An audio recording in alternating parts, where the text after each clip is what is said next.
Thanks for joining us for In Focus. I'm Anthony Moreno. We continue our conversation with Roman Jimenez. He is chair of the Doña Ana County Republican Party.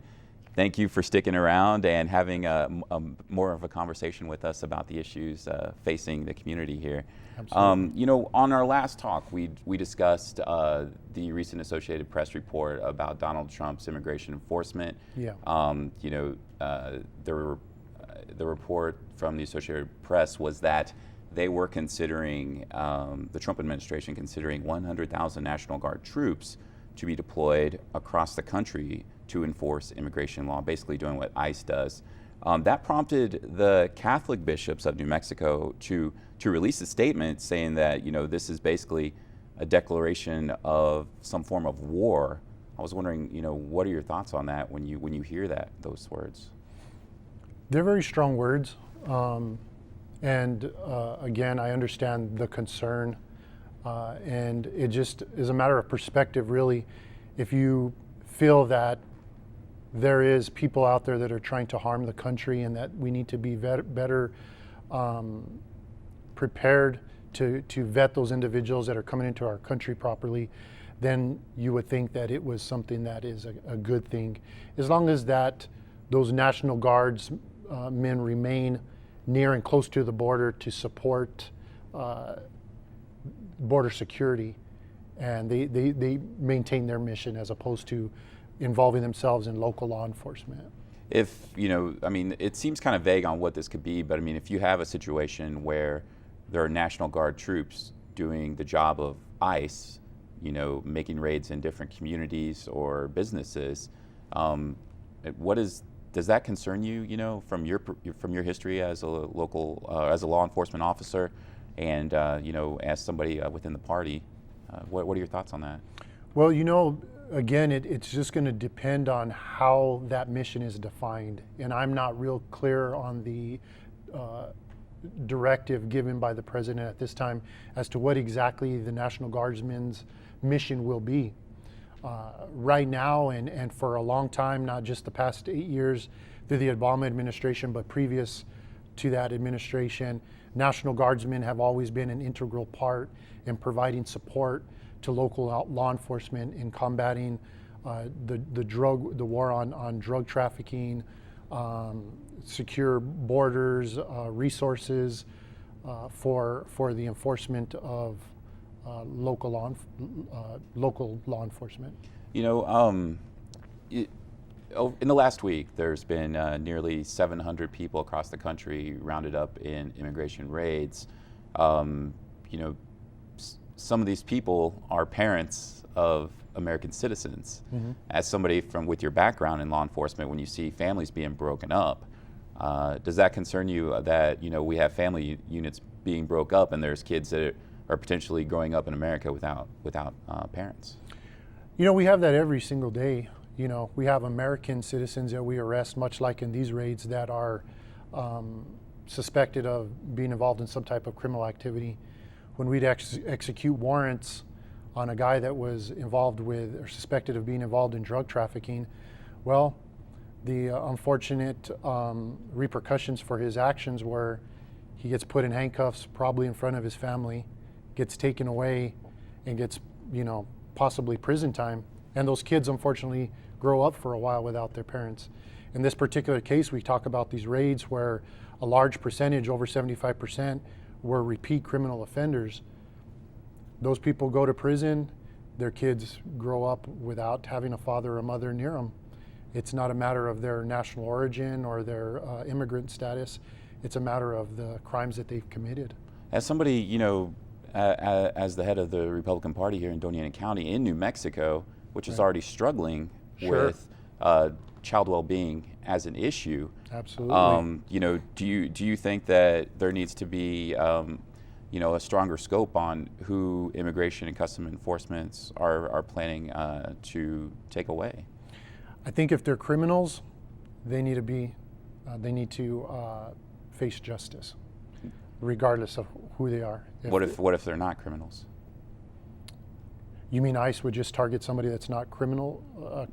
Who may be in the country illegally, but not a criminal. Well, I think that mission if they're given that mission, needs to be addressed at that particular time. I think what we're talking about are criminal repeat offenders right now that are being targeted.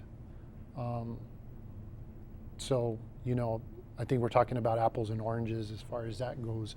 I don't know of any instances where ICE is coming after individuals that they just suspect are here illegally without a criminal record at this point.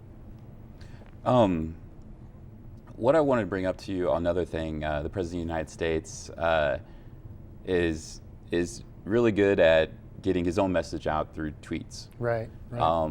And some of those messages have been aimed at companies. When you see that, does that concern you that the highest office in our government can target different corporations and things like that? I mean, what are your thoughts on that? Just in general? Maybe you could expand a little bit on that. Which ones are you? Well, let's start from this. Obviously Trump discussed NAFTA and complained about it being the worst trade deal ever. And many people had different thoughts on that, and obviously that was a popular move for him. It worked for him in the primaries. But as somebody in charge as a chair of the Doña Ana County Republicans in a border county here in New Mexico, which could affect trade on our southern border and business and industry, I was wondering what are your thoughts on that, and as far as NAFTA being possibly scrapped? Right. Well, we know that it's been an integral part of the success of like the Sunland Park, Santa Teresa area. We know that those individuals have done very well based off of that open trade agreement with Mexico. So you're talking about microeconomics as opposed to macroeconomics, the things that are happening on a national scale as opposed to what's happening locally.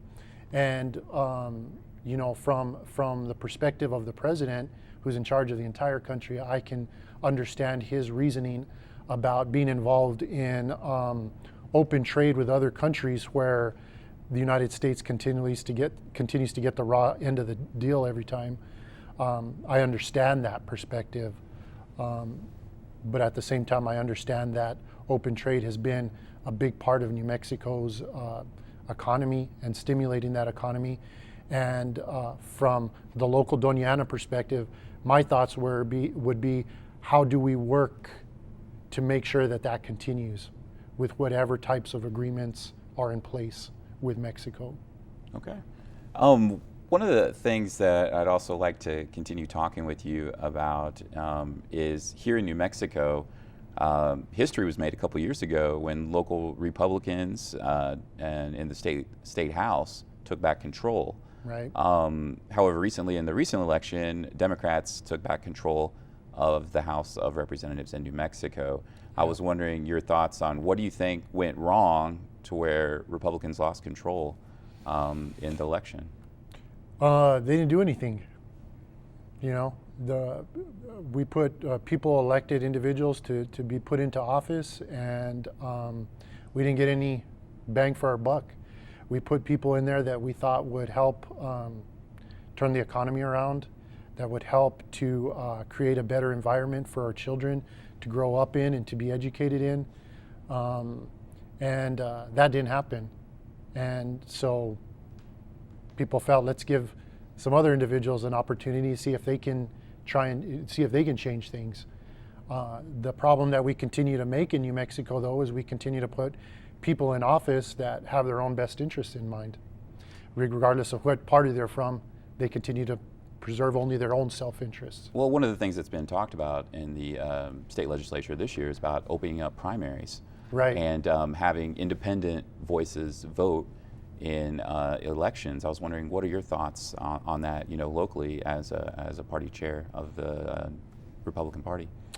Well, I think that it's important to have representatives from both parties. I really do. So, the open primary process would be unfair in different areas of the state, depending on where you're from, because that meant that all you had to do is get past the primary, and then you can kind of coast in through the general election. And I don't think that's a healthy thing. I think it's healthy for a candidate from whichever party they represent to continue to be challenged throughout the process, to continue to be